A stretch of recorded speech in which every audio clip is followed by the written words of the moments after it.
have sweated on camera before. Well, if you feel guilty here, yeah, having a big chair. You want to switch spaces? No, it's okay. I just realized that they're different sizes. Now, is it recording? Are we Yeah, going? it's Oh, recording. excellent. Then I want that. I want that on there. Oh. I want people to see that they don't have to adjust their cameras. I'm actually this short sitting down as well. Well, Ken, man, thanks so much for agreeing to come on to the show. I've actually known you for a long time, but I haven't seen you for many years because I left working at the hospital and then you retired from the police department. But one of the things I always remembered and enjoyed, if there ever was any downtime, and when I was working and you were there, I used to love getting some good Ken stories because you're very articulate and you tell a very good story with a great sense of humor. I don't have that much money to pay you. But I'll take it. But no, and you know, you were, some of the stories you would share from the police department were some of my favorite stories that I still tell today. And I would, if you wouldn't mind sharing, because this is a time where we all need a good laugh, a good belly laugh. I don't think, we haven't had that in a while. Yeah. So, and we'll get into some other stuff too, but some of the stories that you used to tell me were just great, and I still tell them today. And one of the funniest ones were, I remember, was when you just started working at the emergency department as security, police officer, Mm-hmm. but when you weren't on the PD, you were working part-time there as security. Right. And there was a great story you had about someone, I think you saw him. Well, you tell it. Okay, well, I came out the ER doing my regular rounds, Yeah. and I looked out in the parking lot and I saw a guy breaking into a car out there. And so I tried to approach him without him seeing me, and I was probably about 30 feet away from him when he turned around and saw me in uniform and took off. And at the back part of the parking lot there's a metal bar there to keep cars from hitting the block wall. Yeah. Well, he grabbed a hold of this and jumped and leaped over it. And so I wanted to catch him, so I did the same thing. And as I'm going over the wall, I realized the trees that you're seeing sticking up that I thought were bushes were actually the tops of trees, because it was actually about a 30-foot drop on the other side. And as I'm going over the wall, I'm seeing him on the ground going, oh, like that. And then he looks up and saw that I was coming after him. So he rolls out of the way, and I ended up hitting the ground and twisted my ankle, but didn't realize it at the time because adrenaline flowing and all. So I chased him for about a block back through houses and woods and things through there, and ended up losing him. And because I went around one way trying to cut him off and got into a briar bushes. And by the time I got back, he was gone. Of course, I'm calling for other cars to come to the area and all, but he got away. But I got back and my foot was blowing up like a basketball. So you see this guy, I mean, what was going through your mind when you hit this wall and you think you probably just have like a 5 or 6 foot jump maybe? What went through your mind, if you can remember, like when you looked down and saw him 30 feet below you? Yeah, it may have not been quite 30 feet, it may have been closer to 20 feet. But Either way, it was about like jumping off the second story of this house down there. And well, I thought I was going to land on him, but he rolled out of the way. But you get in your mind you're going to catch somebody because you don't want them to be doing it anymore. So the moral of that story is before you jump over the wall, look. Yeah. Well, it just, I've been there for a while, but I just had realized years ago it used to be a gradual slope going down. That's right. To Springdale. Yeah. And then when they built the parking lot and all, it built that wall, and it was a big drop, and I just didn't realize how much of one. There was also a story you mentioned about it was a bad winter. It was frozen outside or something. You got a call like the alarms went out in one of the neighborhoods. Yeah, you're talking about we had power outages for about 3 days in Statesville due to an ice storm that hit. I don't remember what year it was, but after about 3 days, people's backup batteries in their alarm systems were going dead. Yeah. So their alarms were just sending out a signal that, and most of them were false calls and everything. And so I got out there to the country club. Well, the whole city was dark, so Mhm. there wasn't even any lights on the clouds or in the air, you know, that you normally have from a whole city lighting up. Right. So it was just totally black. And I remember walking around with my flashlight. I'm checking people's windows and things like that. And I got around to the backyard, and So it's night. It's pitch black. oh, You it's can't pitch see black. anything. It's probably 1 or 2 o'clock in the morning, and I'm walking on all this ice, and there's this nice big patio there, and I thought, wow, this is really nice, you know. And there was a step down, so I took the step down and started to take a second step, and all of a sudden I heard cracking and realized that the patio was a swimming pool, and I broke through the ice.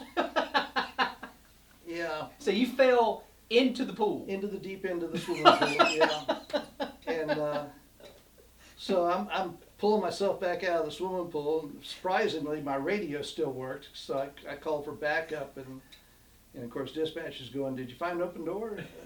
1010. I just need another unit, you know, because I expected to be cold, and actually I was very hot.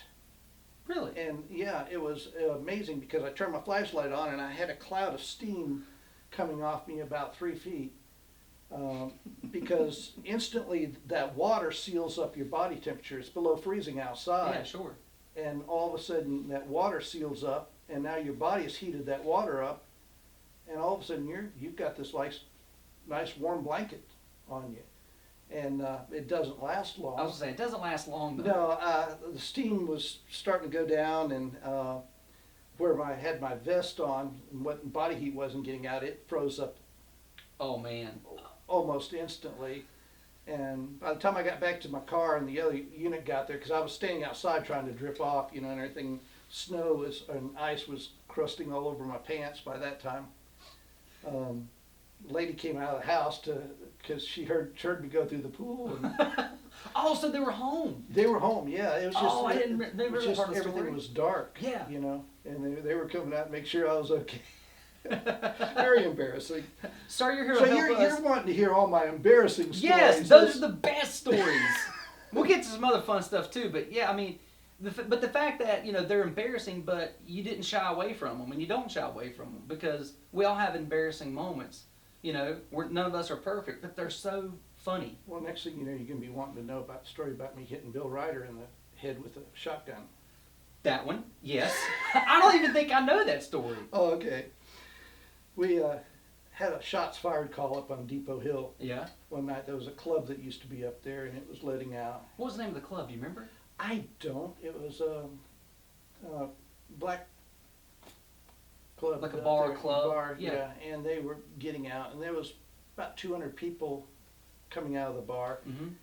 And my Sergeant Sharp, had asked them to move on, and they were starting to clear out, and all of a sudden somebody started firing shots at my sergeant, so he called for backup. So I get there was about 5 officers working. We also had sheriff's deputies coming in, highway patrol started coming in, because, you know, start shooting at a police officer, everybody that's available in the area comes. We Right. had Mooresville was on its way. Troutman even came up Oh, to wow. back us up. And but I was the second person arriving there, and this crowd was gathered around Mike Sharp, and I didn't know who had the gun or anything else, so I got out with my shotgun. And when you rack around in that, people start backing off a little bit. That's a scary noise. Yeah. You know, that the ears perk when they hear that. Well, it's, you know, serious situation. That's right. And so we got there, and one guy just kept causing trouble. He wasn't leaving. He was just kept trying to get the group stirred up. And finally, he came over, and Jeff Webb placed him under arrest and was putting him in a patrol car, because people aren't clearing out. We started placing him under arrest for Yeah. disorderly conduct and trying to get the ones that were causing the most trouble first. And out of the corner of my eye, I saw this guy running over, getting ready to attack Jeff as he was putting him in the patrol car. Mm-hmm. So I'm running over there, and I didn't have a chance to tell anybody else.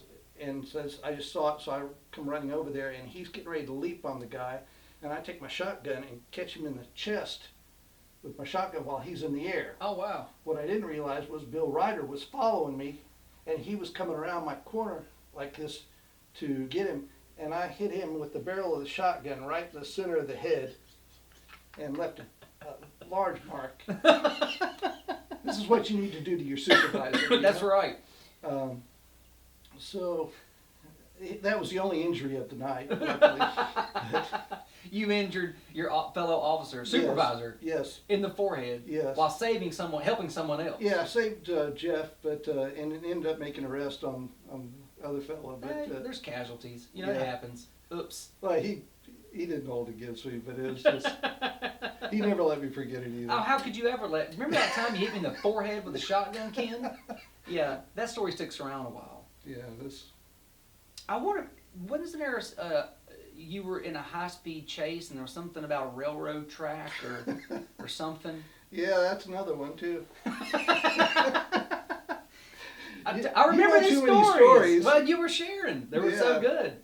It's good to break the monotony of you're in a high stressful situation working in an emergency department or working in law enforcement. It's good to laugh. And if you can laugh at yourself, which more people should do these days, is to, laugh at yourself. You know, it's good for the soul, I think. Well, if there was mistakes that could be made, I found a way to make them. It seems like. But so yeah, you were driving the patrol car on a high speed chase or something like that. Well, what happened was we were doing a traffic 110, we called them, Mhm. which we'd set up on a quiet street, checking where there's heavy flow from bars and things like that at Mhm. night. Catching people, basically stopping, checking, make sure they have a driver's license, make sure they're not intoxicated, safe to be on the road. Yeah. And most people are pretty good, but you end up getting one or two drunks and all, and people not wearing safety belts at these stops.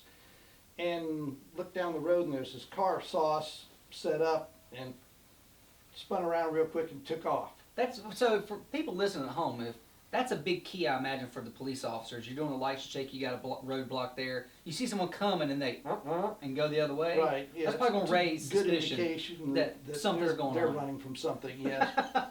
So don't So- do that. So my lieutenant, Lieutenant Watts, took off after him, and I jumped in the car. I was next to one and followed him. And he called in the tag and came back stolen. Ah. So we knew we had a stolen vehicle at this point, and we're chasing him all these back roads. And we went out Winston Avenue, Mm-hmm. which runs out of the city limits and into the county. And it starts out, it's a paved road in the city limits. Mm-hmm. But when you get out to the county, it turns into a gravel road. And I'd never been on it past that point. Sure. And so I'm the third car, and so all this dust that's being thrown up from the first two vehicles makes it almost impossible to see the road. So Right. I'm slowing down, and dust starts clearing a little bit, and all of a sudden we get back to paved road again. And so I immediately speed up trying to catch up to them.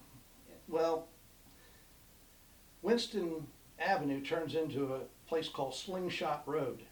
I've never heard of that. Slingshot I had never Road. heard of that either, and there's a reason for it being named that.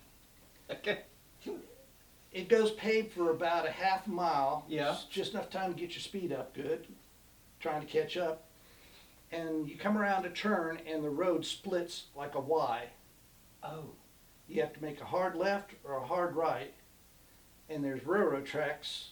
There's a big gully that comes down, Yeah. and then there's railroad tracks straight off the road. And so I hit the brakes, and patrol cars these days have these anti-skid brakes. Yeah. So that you can't, if you could get it in a skid, you could have spun it around. Right. But because these things slow down in slow motion, they keep The pulse, right? they pulsate, Yeah. right, so that they don't ever lose grip on the road. Right. But the problem is if they can't slow down in time, you're gonna leave the road at whatever speed you're at. pretty good clip. Enough so that I didn't go down into that ditch. I went airborne off the into the road You get the old Dukes of Hazzards. and hit the railroad tracks, blowing out 3 tires, turning the car sideways and sliding on the frame of the car probably about 30 yards down the railroad tracks before I came to a stop. So Oh, my lieutenant said he knew immediately when he heard me contact dispatch to ask them to contact the railroad and have them stop the trains. I didn't even think about that because you would have to. That's quick thinking on your part. Well, yeah, you don't want a train coming Right. along and I don't know if they ever told you guys in the academy or in training, like if you get stuck on the railroad with your car, call the railroad and No, like, it's stop just, trains. it was just an obvious necessity at that point. And so my lieutenant ended up chasing the guy out somewhere down near Troutman, and he went off Old Mountain Road, and he went off the road, and there was another big drop off like that, only he went off and turned the car over and hit the top of a tree, and it peeled the top of the car out, and he lived, but the car then came down into the center of a person's house, right through the roof. Into someone's house. Yeah, it landed in their front room. They had just gone to bed. If they had been 15 minutes earlier, it would have landed right while they were watching TV. I didn't remember that part of the story. Yeah. Yeah. Holy crap. I mean, this is like something out of a movie. Oh, it wasn't over yet. Oh. While this is all going on, I'm getting out of the car and walking back down towards Slingshot Road, Mm-hmm. when all of a sudden I see 2 other cars coming around the corner behind us. They don't see me because I'm walking on the railroad tracks. One slams into the back of the other one. They go up the road probably about 25 yards and pull off the side of the road. One guy jumps out of the front car and runs into the woods. 3 people jump out of the back car. So I'm calling for the sheriff's department because I'm out in the county Right. to respond, send units. And by the time I'm running up there, they've got the one guy and they've put him back into the car in the rear and have taken off. And one other guy is walking out of the woods that had been in the back car. And I get him and stopped him. And the sheriff's department arrives and, well, this other car has been stolen. It's got fictitious tags and everything on it. This other guy had warrants wanted on him. He said that he was riding with this other guy. Didn't know him, supposedly. Right, of course. Total stranger. And apparently he was mad at this guy because some kind of relationship with his sister or girlfriend or something. I'm not sure what the deal was, but they kidnapped him. And I could never get to him in time. Don't know who it was. You're kidding. No, never. So the guy who was kidnapped got away. No. The guy who did the kidnapping got away. Yeah, he got away with the guy driving the first vehicle. Oh. And the other guy was left because I was yelling at him as I was approaching, Yeah. trying to get him to stop. And this is all while my car is disabled. Stuck on the train tracks. So I ended up holding this guy there, and because he was getting in the other car and getting ready to leave in the stolen car, and or another stolen car. So this was just one night. That's just one traffic stop that turned into Multiple. high-speed chase, blown out, sitting on the railroad tracks, Dukes of Hazzard style. Another man flips a car into someone's house, and then there's a kidnapping. Yeah.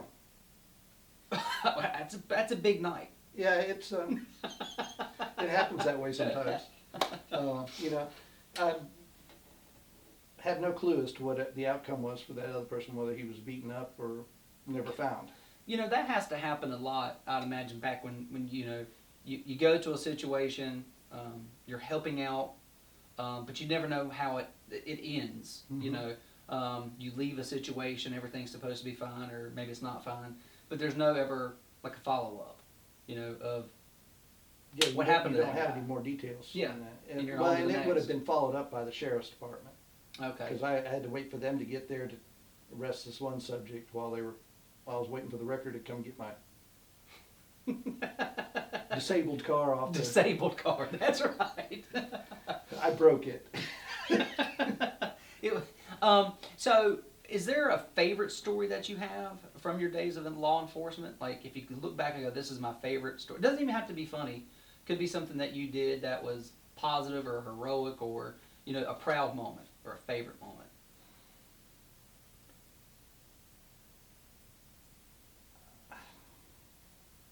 I don't know that I would say that. Okay. There's so many different moments. Some people you help, some people you're unable to help. So much tragedy. I mean, I can laugh at some of this stuff, but I thought I had somebody shooting at me one time when I was Sunday afternoon, and heard a loud blast as I was, and I circled back around to see where the shooting was coming from, and I was turning on Opal Street. Yeah. Off, yeah. And as I turned on Opal Street, approaching Bond Street, I heard the echo from the first shot off the factory there. So I'm kind of looking over towards the factory, and all of a sudden I saw this movement of purple out of my left vision, moving across the yard. And as I'm turning my head, I heard another gun blast, and as I'm looking straight at the guy, his hand's coming up like that, and he's looking straight at me. And I was surprised he missed me, because I wasn't but just maybe 30 feet away from him. And so I came flying around the corner down Bond Street. He took off running in that direction. I'm calling for backup. Stopped 4 houses up, bailed out of the car, came around. As I did, he was crossing over Gardner Bagnell Boulevard, and I could see him running. And 2 of the cars that were approaching saw him and were able to get him stopped. And about that time, dispatch called and said, "We have a report of a body in the backyard." And I looked over there, and what had happened was, after we got the story, he confessed to everything, because he knew he'd been seen, Yeah. caught doing it. He had basically, the first gunshot was inside the house. He had gone and approached his girlfriend, who apparently had been with somebody else, and he had followed and seen it. And so he confronted her with a gun, and she grabbed the gun and stood up, and the gun went off, and when it did, she hit the clip, and the clip dropped out. And she took off running and went out and got into a vehicle. Well, this is where I was turning around and looking to see where the gunshot was coming from. He hit her in the car with the gun, so she got out the other side and took off running in the backyard. He caught up with her and hit her over the head and knocked her out. Went back into the house. So now I'm turning around and driving down Bond Street looking that way. He's coming across the yard, put the clip in the gun, just walked up to her and shot her in the head. Executed her. And executed her. And he's coming up with the gun at the same time that I'm looking at him. And then he fires at you. No, I thought he had fired Oh, you me, thought he did, because okay. when I heard that gunshot and turned, Right.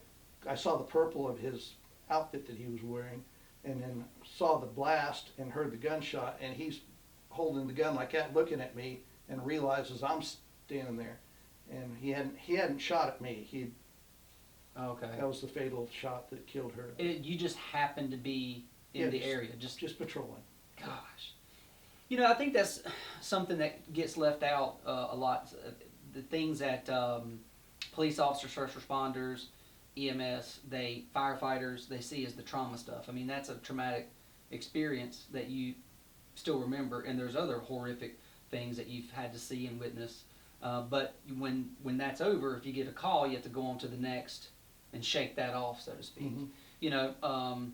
Brad Borders from Purple Heart Homes was on the show a few months ago, and he has started this thing called Reboot, and it's where folks who are in law enforcement, EMS, fire, they can go and sit around and talk about those experiences, because there's not a lot of outlets or time to decompress after you've been through a tragic event or a tragic call, right?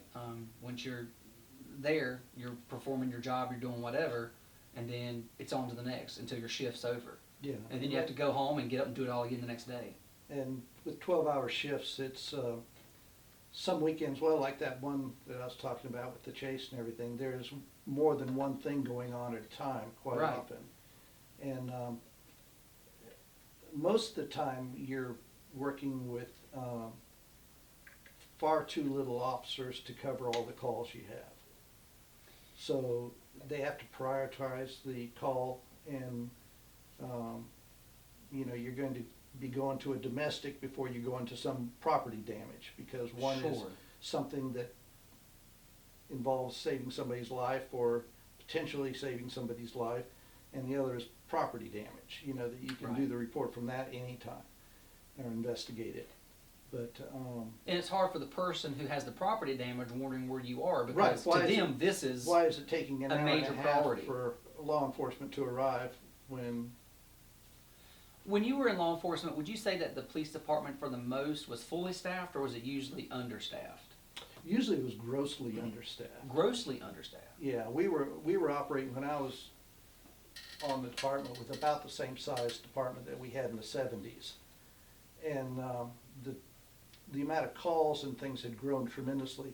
Patrol had the same amount of officers, Mhm. because by the time you get some experienced people, they're being transferred out to either investigations, they're being transferred out to school resource officers, Mhm. or housing police, all these different specialty groups that are not on patrol. Patrol is handling 90% of all the calls. And so how many officers would you have, I guess, is it active officers, to service the city of Statesville? Well, it's changed now. I don't know Well, how. this is from when you were there. When I was there, we were lucky. If we had a full squad, we had 8 officers and 2 supervisors On a shift. on a shift. But that was very, very rare. So most you'd have 10 on-duty police officers for the city.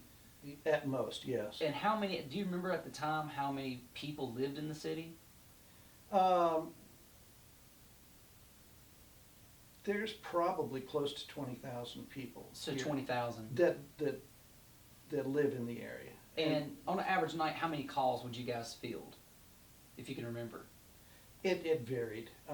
Some nights you might not have very many, and other nights, all you're hearing on the radio is Canadian unit clear, Canadian unit clear, because they've got pending emergency calls Right. and everybody's tied up. We would get to one case where you might have, well, to give you an idea of, if you have 8 people Mm-hmm. and one's on vacation, Yep. and one is out sick, and one has to go to school because of your constant training, so they're always sending somebody to school. And before you know it, there's only 4 or 5 of you working on the street on the average. Supervisors are back at the station. Usually one supervisor might have taken off the night for the other supervisor to work.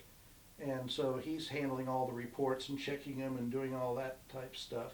So you're basically working with about 5 people on the average when I was working. Wow. And so we would have a situation where we would have, well, one time we had home invasion and a rape, and they gave out the description of the car Mm-hmm.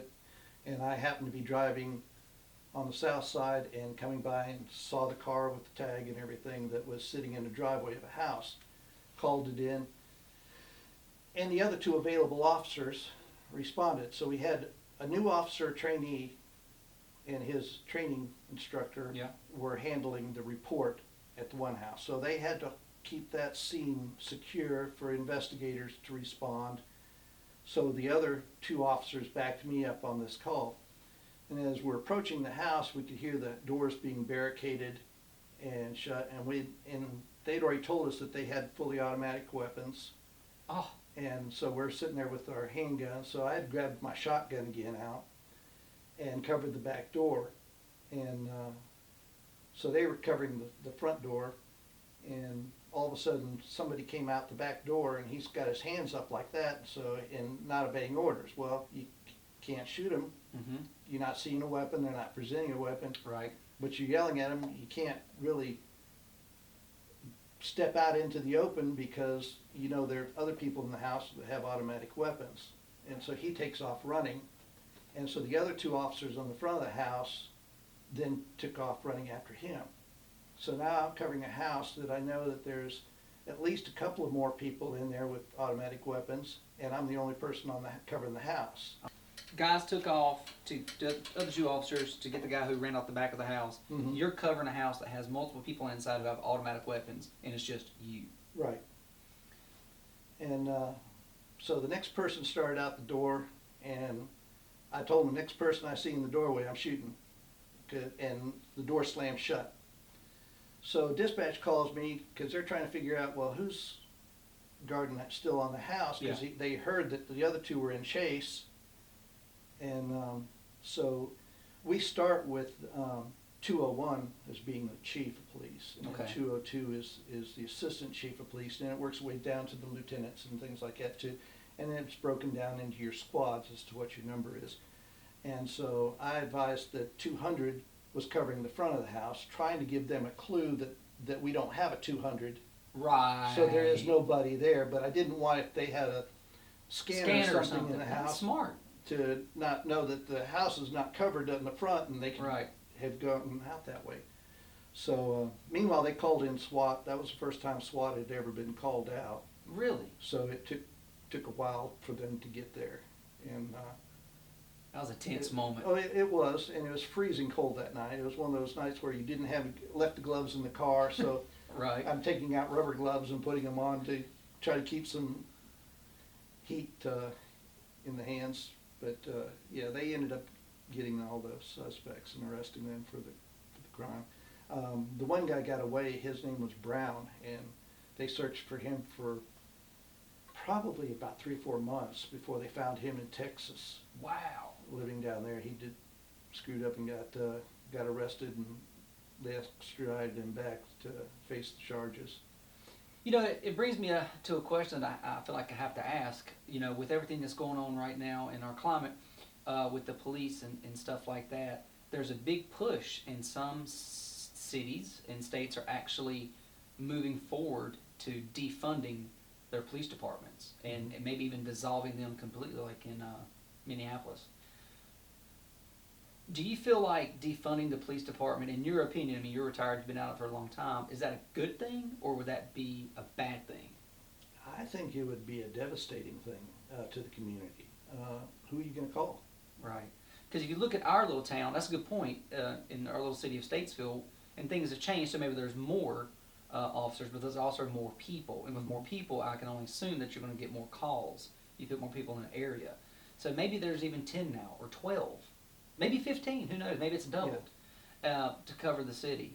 I imagine if, for example, hypothetically, if they decided to defund Statesville, you're not going to get more officers, right? Because you'll have limited resources.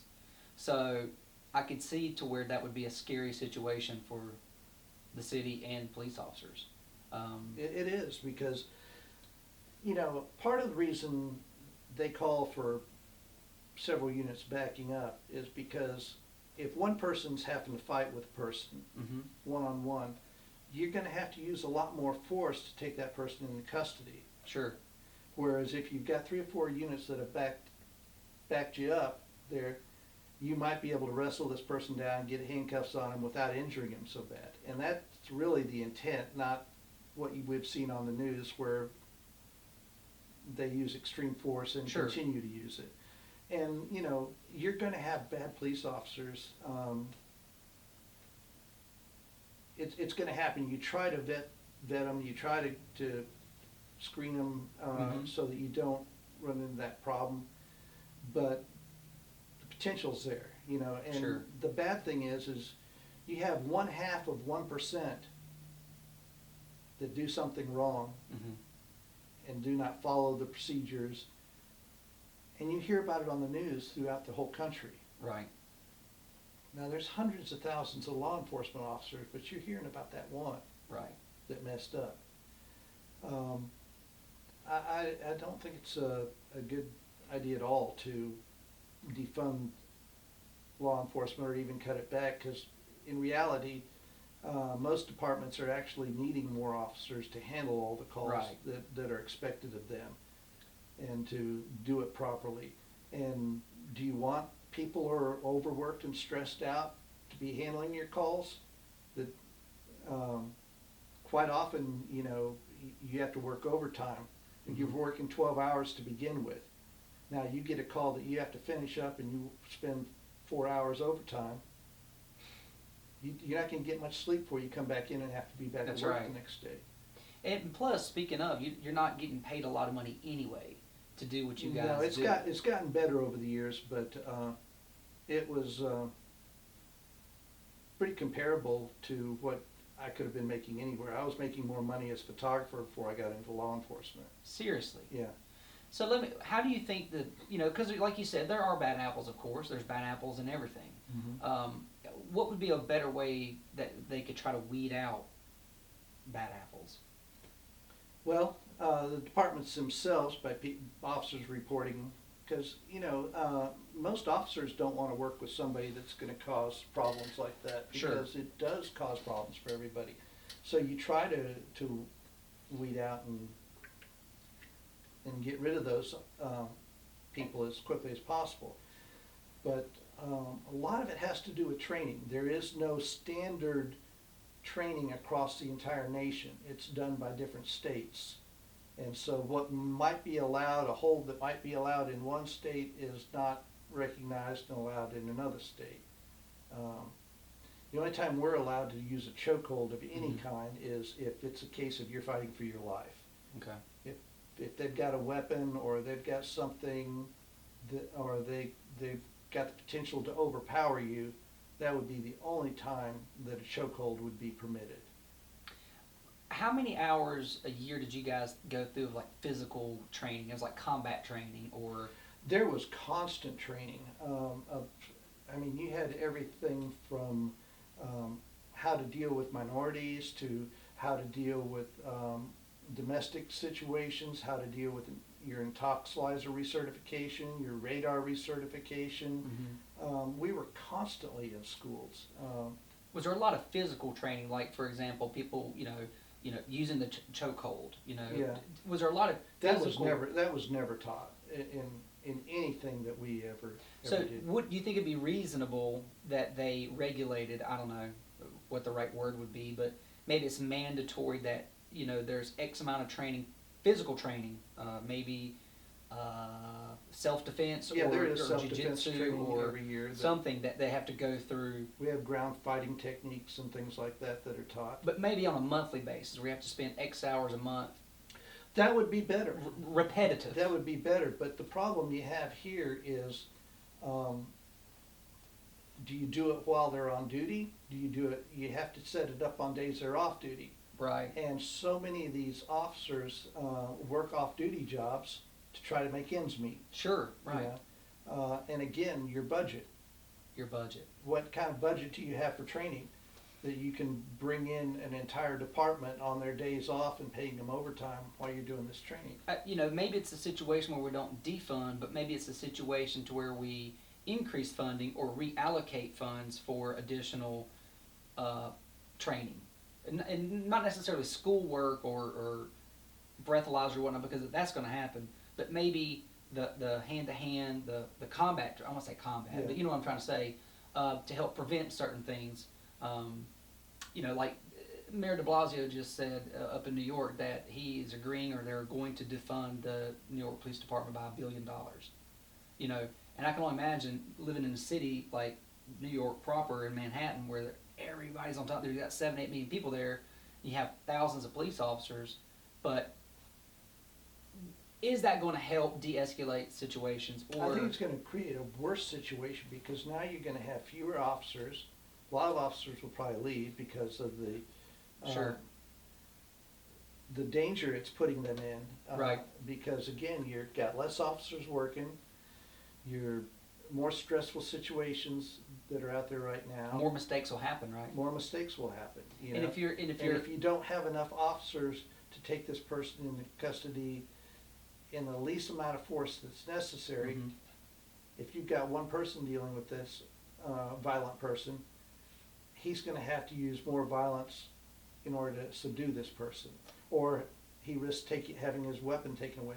Because every time there's a confrontation between a citizen and a law enforcement officer, whether that person originally had a gun or not, the officer has a gun. There's always a gun There's involved. always a weapon involved. Right. And if you can't retain your weapon, it's a good chance it's going to be used against you. Sure. You know, it's one of those situations that I think people think defunding is going to keep people safer, I guess technically, theoretically, from the police. Mm-hmm. However, I think it's going to make people even less safe from ourselves, because bad things are going to happen, because there's going to be less people to keep you safe. Mm-hmm. You know, so it may be very counterintuitive. I don't know. Yeah. I don't know what the answer is. I don't It's a have complex I don't issue. have the answer. It is a complex issue. But I don't think defunding or cutting back is a situation that's going to work when right now it's at a breaking point of having enough people available to handle all the calls. You know, every city is the same way. oh, for sure. And I think in the climate that we're in right now, and the microscope that police officers are under every day, especially at this moment, you know, if my son or daughter grows up and says, "Dad, I want to be a police officer," I'd have to strongly discourage it. Mm-hmm. I would have to. It's not a career I would recommend to Yeah. anybody these And this days. is a man who retired from law enforcement. And I've worked with a lot of great people. Mhm. I don't think that we have the problems in our departments here that you see in other cities. Sure. But, you know, you see all these officers, and it looks like there's a lot of officers. But what you're seeing is all the regular patrol officers out there. You're seeing every off-duty officer's been called in. I guarantee you, in a lot of these big cities, nobody's had a day off for A while. a while. Right. You know, so to have shifts around the clock, working all these different calls, and Yeah. it's tremendous budget that the cities are having to put up with right now for this. And you know, I'm all for protesting to get change, Sure. but the criminal actions that you're seeing are not people out there looking for change. They're the reasons why we have law enforcement Yeah. to begin with. And when you get a crowd, what I've noticed in all the crowd situations I've had to deal with, it seems to be reduced to the lowest common mental condition of anybody in there, because all it takes is that one crazy person to start breaking windows and causing it to turn into a riot situation. Right. Just takes one. It just takes one. you Right. know? And then all of a sudden, everybody thinks that they can hide in that large group, that they're not going to be seen. But, You know, years ago they may have gotten away with that, but now since there's cameras and there's technology everywhere and facial recognition, people are still going to get away with some sooner stuff. or later, but more people most are of going to them get gonna caught. Yeah. Yeah, for sure. It just depends if people, the city or police departments want to pursue, I guess. Mhm. You know, and then I guess they have to realize, they have to wait, is it worth pursuing? You know, is there going to be even more backlash for, you know, this person was a peaceful protester, or were they someone that was there just to cause some trouble? And I would say for the most part, probably the protesters are peaceful, but Mhm. there's this subgroup or group of folks who are causing mischief and trouble, and that's what's taking all the media attention. Mhm. And so now the whole message is really getting lost over here because the media focuses on the bad stuff. Yeah, it's, you really ought to do an interview with the chief or I'd love to. somebody down at the police department Yeah. that's working with this now, because again, I've been out of this for a while. Mhm. I spent 16 years with the city, Mm-hmm. and then another 8 years full-time with Iredell Hospital as their lead security officer. Right. And so I'm dealing with the street issues and problems that they're having right now. It's really not something that I'm Yeah, sure. really capable of speaking on. Right. But you have experience, you know, you've seen a lot of stuff. So it'd be like an example if I was sitting down with my grandfather, if he was still alive, he would be telling me from a wise man's position of experience and what he experienced. You know, doesn't necessarily translate into today. Like, I tell my grandpa, well, times have changed, but there's still wisdom in there and nuggets of fruit that you can hear and grow from and learn from. The thing about it is when people can't deal with the situation that they're involved with in their home, Mhm. or a traffic accident or being broken into or whatever, they're going to call the police. Right. And you want those police to be there immediately. You don't want them to be exhausted and fatigued. You don't want them to be making mistakes. Right. And we can't keep putting them with all the responsibility on them to cure all the world's problems. True. They've got all these rules that they have to follow, and they've all these people with cameras looking for them to break a rule so that they can punish them. Right. And when they're there to help you and to help your family. And it's a lot of times they know what to do. I feel for the people who said they couldn't breathe and all this. Sure, absolutely. But every time you put somebody, oh, you're hurting me. Yeah. A lot of people like to put on a show too. They like to draw attention to their being arrested, and a lot of people are misled by that. Yeah.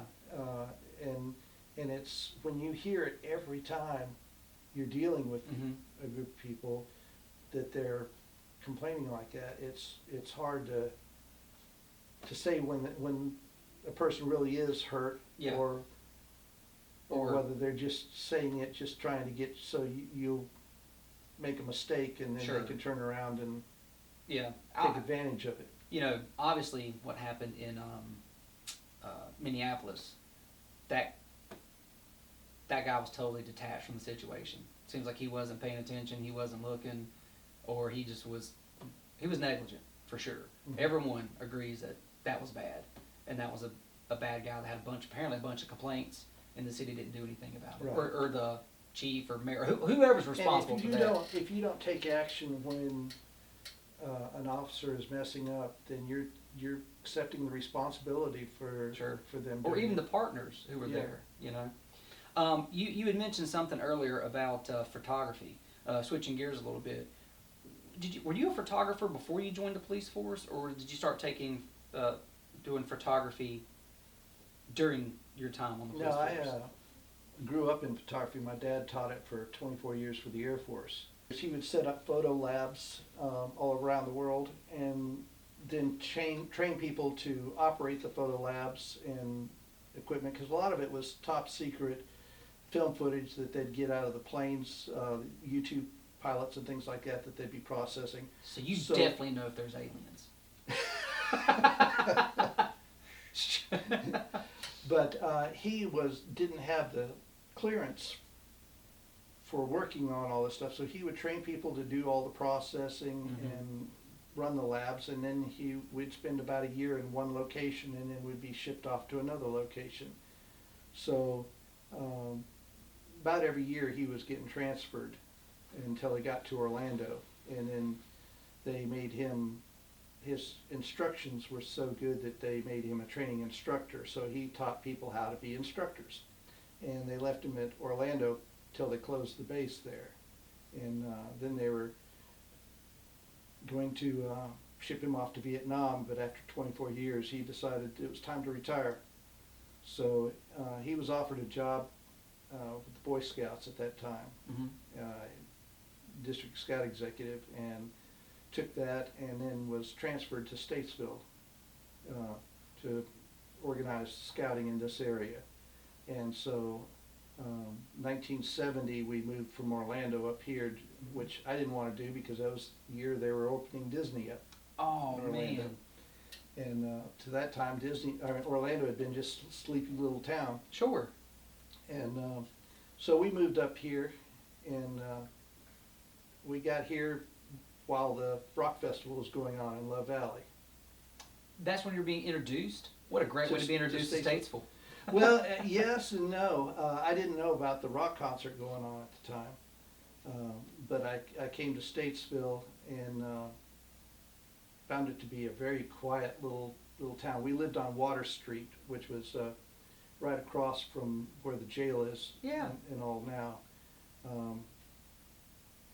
There at Water and Trad, that corner house there. So where I Okay. lived.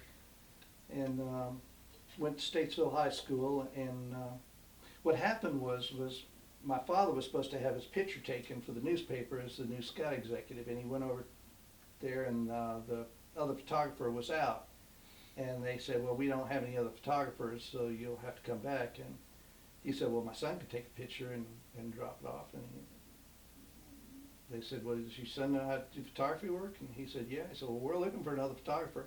I said, does he know how to develop pictures and all? I said, yeah. So they sent me over there. Well, I was just a walk across the street. So you're roughly what, 16, 17, 18 years old? I was just turned 17. Oh, wow. And so I went over there, and Jerry Josie sitting there with his big cigar and typing away with his two fingers on his typewriter and yelling orders at people. And scary dude when he first walked For up a there, 17-year-old, I'm Yeah. sure. And so he's like, well, can you take pictures? Can you develop pictures? And all that? Yeah. He would say, here's your assignments. And He almost sounds like a character that you would think like from the good old days. Oh, he was your typical newspaper publisher. If you ever saw Spider-Man, the guy that Yeah. ran the newspapers, that was Jerry Josie. I mean, he was just that character. He ran everything, but he was really a good person once you got to know him. But yeah, he tried to give me my assignments right there, and I was like, well, I need to get a car, you know. And he's like, well, how long does that take, you know? I said, well, we go home and try to get one. So I ended up getting one within a day or two, and came back and went to work for the newspaper as a news photographer. And so that was how I ended up meeting the local police and everybody in the community, really, from church groups to women's socials to anything that was going on. They would send me out to photograph it. And so I started getting calls from the police department because they needed a photographer. Mm-hmm. And so they would have a shooting or a crime scene or something like that. So I got to know DZ Brown, who at the time was in investigations, and I would do pictures for them, Yeah. for the police department, and then I'd do a picture of the outside of the house for the newspaper, because you were only allowed to be certain places as a news photographer, and so Okay. I kind of wore two different hats when it came to doing pictures for them. And they called me up and allowed me access to a lot of things that I normally probably wouldn't have had as a news photographer. And so I got to know them pretty well, and then my dad started the first Police Explorer post here. Now, what's a police explorer post? It's where you have Explorer scouts, the older scouts, Mm-hmm. can actually go and ride with the police and learn how police operate. Okay. And, Ride-alongs. right. Well, it's more than just ride along. You're got your own uniforms and everything that Oh, wow. fly by the city, and the training they go through, firearms training, everything, really helps out. Matter of fact, there was about 5 officers when I came on that had been in the original Police Explorer post that was started. That's neat. And so and it was kind of interesting to come on and see all these pictures that I'd taken over the years hanging on the police department wall. I bet so. DZ Brown had told me years ago that someday I was going to be a police officer, and I was like, yeah, right. Yeah, you know. right. And he actually took a picture of me in a patrol car. This is back when I was probably about 18 years old with long hair, sitting in his patrol car. And I brought that picture out at my retirement. I was going to ask, do you still have the photo? Yeah. Oh, that's super cool. Yeah. So you started with the paper and photography. How did that lead in? Because to you working with the Allman Brothers, taking pictures for them. Well, I wasn't really an official photographer of theirs, but Well, folks can't see this on the camera, but if you look around here, for a guy who wasn't officially their photographer, I see a lot of close shots here with the band that Well, the guy sitting in the front row is not taking. okay. Yeah, they became friends of mine. Dale who was married to Dickie Betts originally, lived up in the valley, and I got to know her and photographed her little girl, and we became friends. And then I found out that she had been married to Dickie Betts. And, Okay. I was playing music up at her house one time, and Dickie and Barry Oakley showed up, and they were playing a concert in Charlotte. And next thing I know, we were backstage, and they invited me to come to the show with them, and just got to know them over the years. Ended up renting Dickie's place from him up in the valley and living there for close to a year, and moved out just before the place burned down. And so is that the place is still there, the cabin? The cabin is still there. But yeah. he doesn't own it any longer. No, he sold it, and another family owns it. Man, wouldn't that be awesome to know that you had Dickie Betts' old house? Well, they know. Oh, I'm sure. Yeah. People that are there, yeah. It was interesting to hear the stories of people. You know, Rick Davis was on the show a few months ago, and he talked about how he was at that festival and how they were playing at a bar or something before or after Mhm. they performed, and he went up there on stage and picked up the bass and started playing it. Because I think he was 14, 15 at the time. How old were you then? I was about 18 at that time. 18 at the time. Yeah. So you're a photographer at the newspaper. Mm-hmm. You're a musician, doing a little bit of picking, Mm-hmm. and now you've found a way to, just by chance, to meet Dickie Betts, and now you're their unofficial, not official friend, taking Yeah. pictures of the band. Yeah. It's a lot going on for an 18-year-old, Ken. I can tell you, I was doing anything that cool at 18. Nothing. Yeah, it was interesting. Well, shortly after that, Dale, after Barry Oakley passed away in a motorcycle accident, Dale went to Macon, Georgia to take care of their farm. They had a 500-acre farm down there with a bunch of horses. And so she, excellent with horses. Mhm. And so she went down there, and her and Linda Oakley were basically taking care of the farm while the band was on the road. So we went down there with Lewis, and we'd go down and spend a week down there and help her putting in fencing. Mm-hmm. And I helped Dickie's dad, Harold, work on his house down there for a while. And I just got to know them. I would go back and forth between here and Orlando quite a bit because all my friends that I grew up with were down there, and Sure. so it was always a convenient place to stop in. And what we would plan to would be just to visit for a little bit and then hit the Right. road again, and would usually end up with a 2 or 3 day stay. Of course.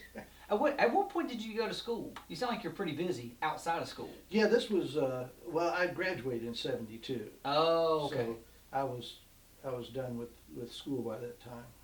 So now, did you actually go on the road with them ever to take pictures? I've been to dozens of shows.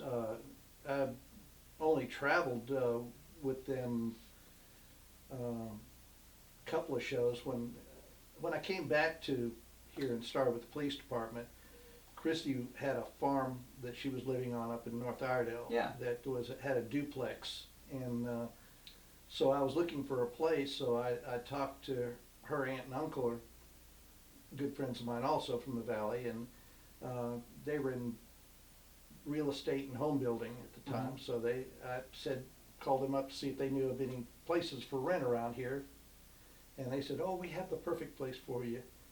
And right next door to Christie, it was a duplex on this farm. Yeah. And so I moved out there, and just going through a divorce at the time, and so we just became good friends. And so when they were doing shows around, she would invite me to go with her. Yeah. And so Dickie would usually pick up the tab for the staying in the hotel and everything. Went to Atlanta to see him. Went to Raleigh to see him the next day, and things. But this is all later stuff. This is all the more recent stuff that I had moving back to Florida for 16 years, they would play down there, and I'd Yeah. always go to see them in Miami or wherever it was they were playing, Jacksonville, Tampa. Yeah. But they broke up for a while. They had some legal issues going on, Sure. and so the band broke up, and Greg went to California, and that was when he got married to Cher. I forgot about that. Yeah, and then Dickie went out there and ended up marrying Cher's secretary.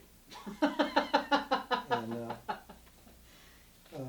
so that was his third wife, I believe. And during this time, Dale had met this guy that had been playing with this band called the Jam Factory, and they were in Atlanta, and so Linda and Dale invited a couple of the members back to the farm.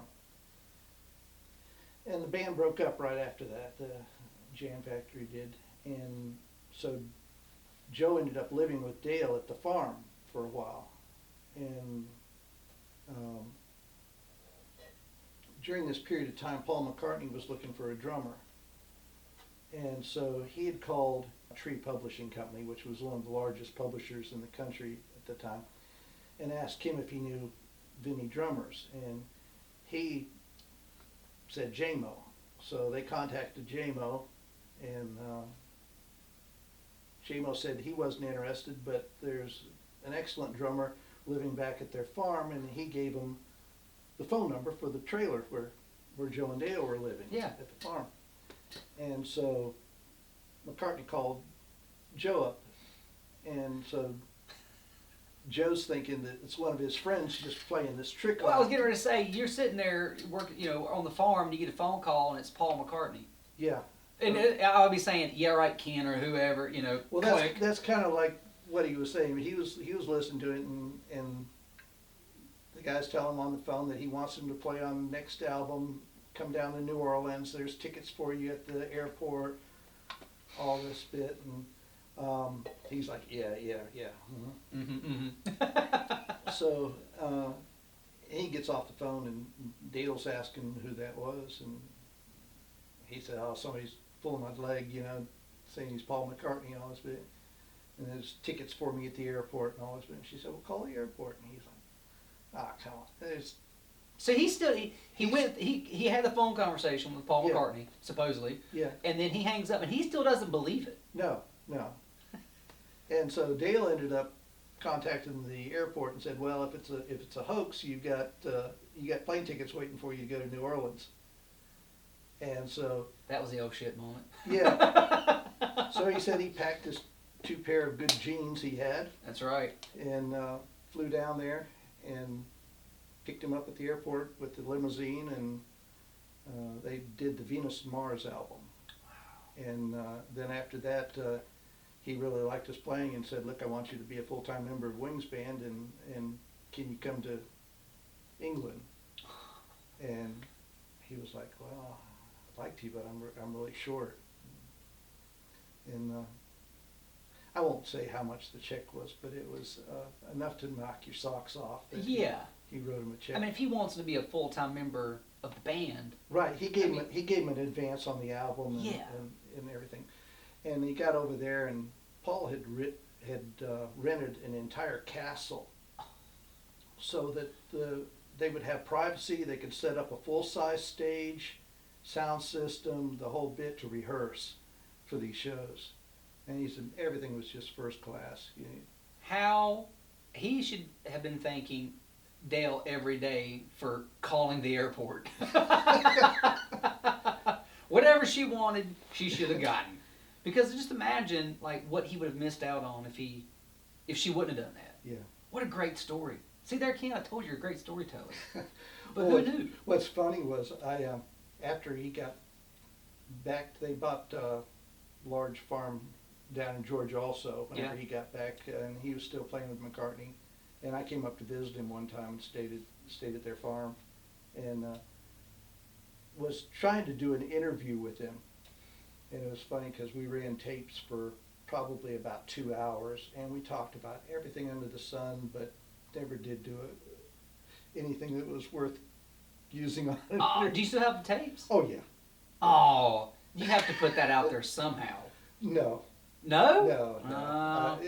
We were both young and just it's all it is hysterical laughing and stuff on this tape. You'd be surprised, man. Telling That's, stories and stuff. you guys are doing a podcast before you even knew it. Really? Yeah. Well. I mean, that's what we're doing here. There was nothing usable. Yeah, I've had a few interviews I've thought about that, especially with myself. What am I doing?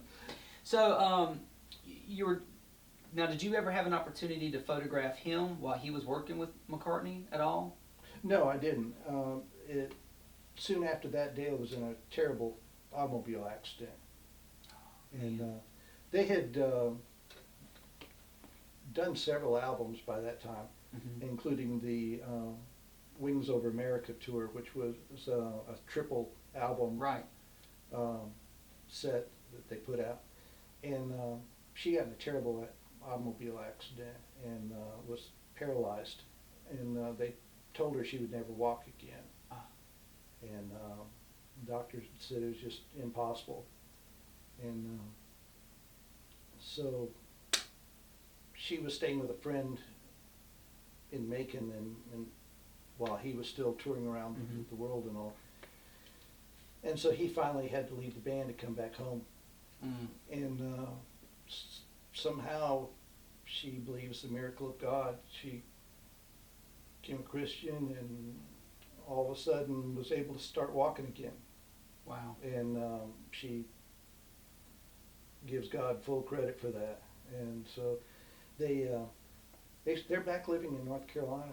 Really? They live over near Morganton area. Wow. Huh. But then, Christy got married to. To the guitar player from Tesla. Yeah. She actually was a year ahead of me when I started nursing school. So I knew her briefly. But then I heard she had somehow, I don't know how, because he lives in California at the time. He did, I thought. Yeah, she went to a concert and. What's Frank's last name? Hannah? Frank Hannon, that's right, yes. She went to a concert. Yeah, and met him, and somebody introduced her, and of course, me and Dickie Betts' daughter, and he was a big Allman Brothers fan too, so. And she's pretty. And she is very pretty. Beautiful Yes. Girl.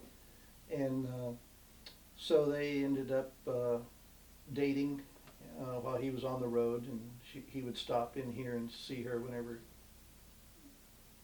he was in the area.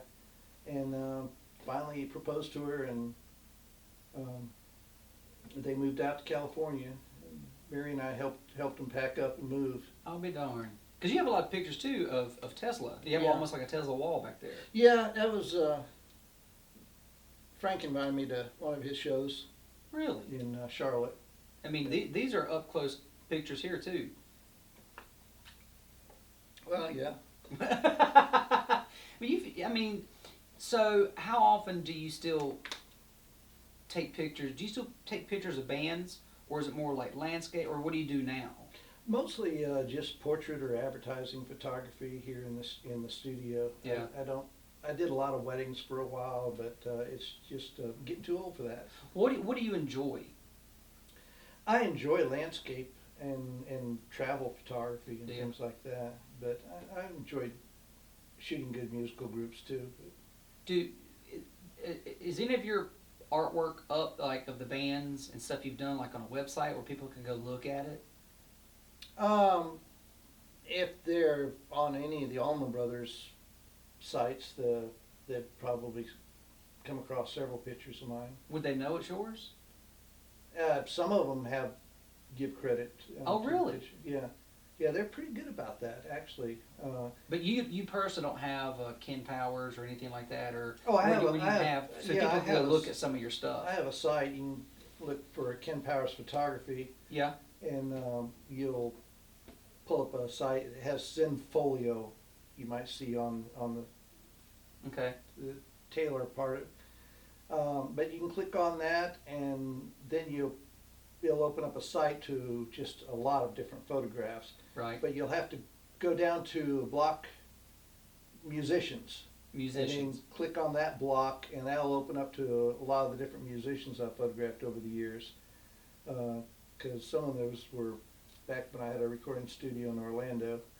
So yeah, I'll write that down. I'll put it in the description in the YouTube and on the podcast stuff, so people can go look at it. Because you're a great photographer, Well, thank and you.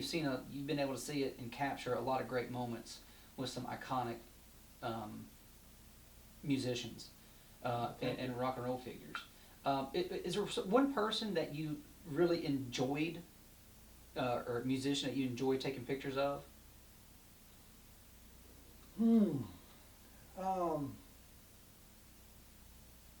I enjoyed them all. I mean, Well, let me say this: was there someone that really, maybe like captured the camera, or they were easy to take pictures of?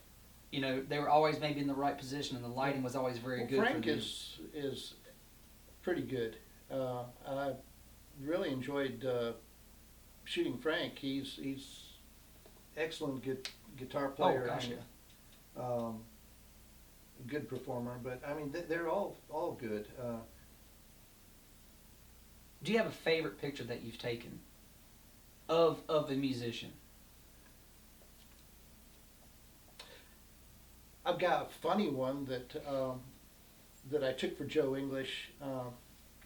That was for Tama Drums. They sent a president from all the way from Japan of Tama Company to give him a set of drums. It was like a $20,000 set of drums that they gave him as a gift if he would just endorse Tama Drums. Yeah. And I took these pictures before a show, and then he decided the last minute when they actually did the show, he liked a different drum, snare drum. And so he put the snare drum on there. Well, I took pictures during the show too, the live show with the lighting and all, and that was the picture that they chose and used, and it ran worldwide in their ad for Tama Drums, and it wasn't a Tama drum. It was But no one no one caught it. No. And I didn't catch it. And Joe later, years later, was looking through some of the pictures that I'd taken, and he saw that and just started laughing and told me the story that wasn't. What a great story. That happens all the time, I'm sure. Probably. So, this is actually the picture that you took that they used in the advertising. Yeah. And I don't know if you guys can see this at home, but this is for, what's the drum called again? It was Tama Drums. Tama Drums. And he's not even playing a Tama drum. No, the other drums, all these other drums here Are. or toms and everything are, But that not snare one. was not. No. What a great story. That's so funny. And again, that has to happen more times than people even realize. That they're doing something, or promoting something or whatnot, but there's something there that's off that no one's going to catch. That it's, it's not the right pickle jar. Right. From photography to musicians. And you have this incredibly beautiful home studio here. And you actually record artists, right? Mhm. And I know Rick Davis was on the show a couple months ago, and he recorded his entire album that's available now on streaming platforms that people can go find. And what's the name of his album again? Silver or Gold. Silver or Gold, that's right. It's related to the last song on the album. Right, which is that the one we listened to? Yeah. But yeah, Yeah, the last and people should check that out. Look him up, Rick Davis, Silver and Gold. But how did you create this place? Because it's nice, it's warm. I love all the albums or the vinyl albums you have spread around this place. And if someone's interested in recording an album with you, how would they get in touch with you to do that? Look up my phone number. Well, they don't have the yellow pages anymore, Okay, Ken. it's 704 You can give it. 878 6838. 6838. And do you have a website? Yes, I do. And what's the name of the website? It's either the Kenpowersphotography or there's Crossroads of Statesville Studio. Crossroads of Statesville Studio. And how did you come up with the name of Crossroads of Statesville Studio? Well, because Statesville is known as Crossroads, and Crossroads also has its meaning in the music industry Oh, for sure. and history through blues and all. Because Robert Johnson sold his soul to the devil at the Crossroads, right? And he came up with the song going down the crossroads and all. And So it's a play on the Crossroads.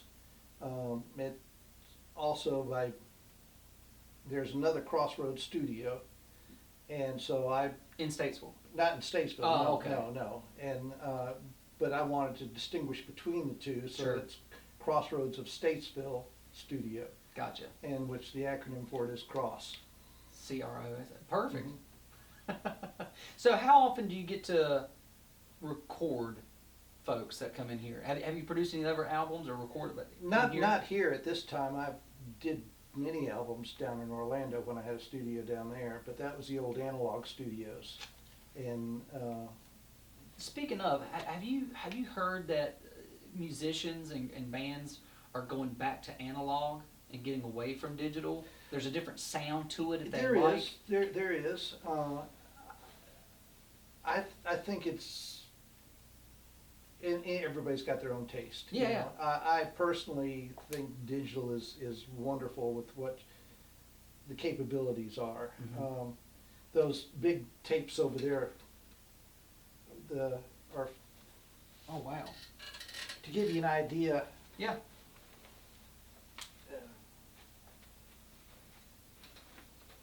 There's a Spider Martin. He was quite a character. Have you had a musician that is your favorite to record?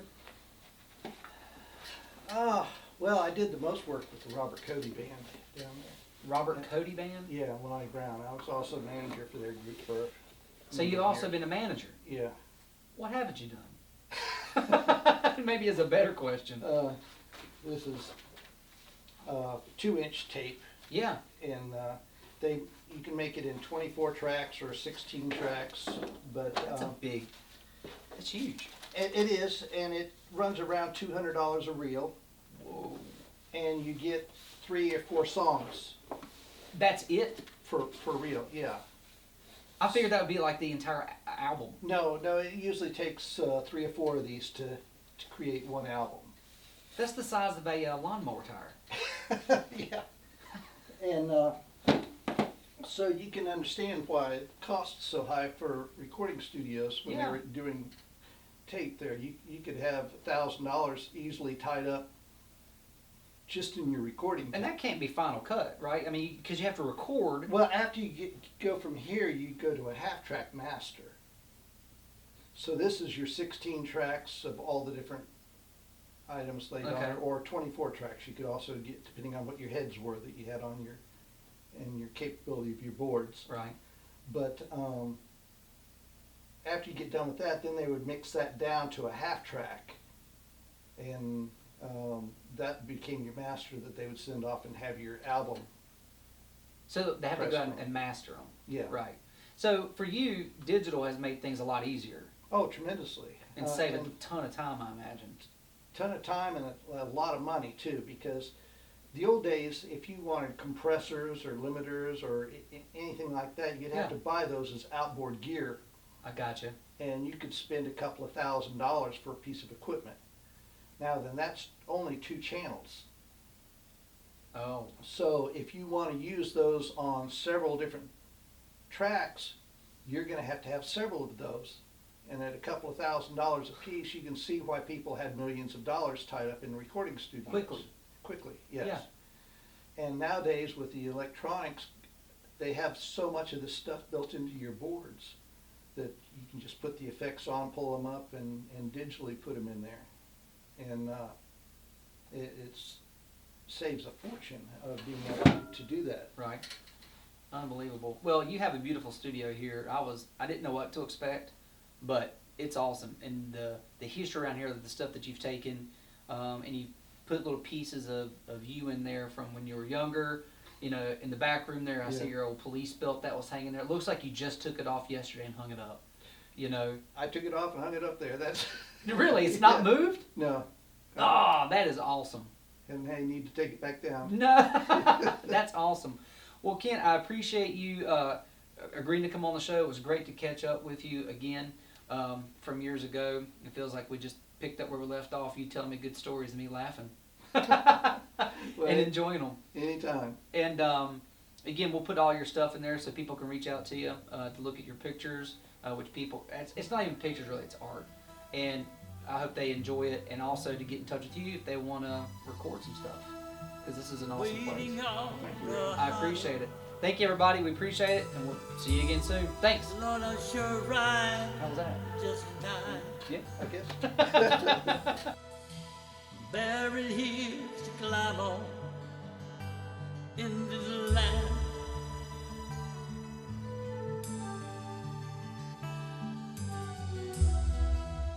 Shining light to guide me. Lord, I'm fighting in the dark.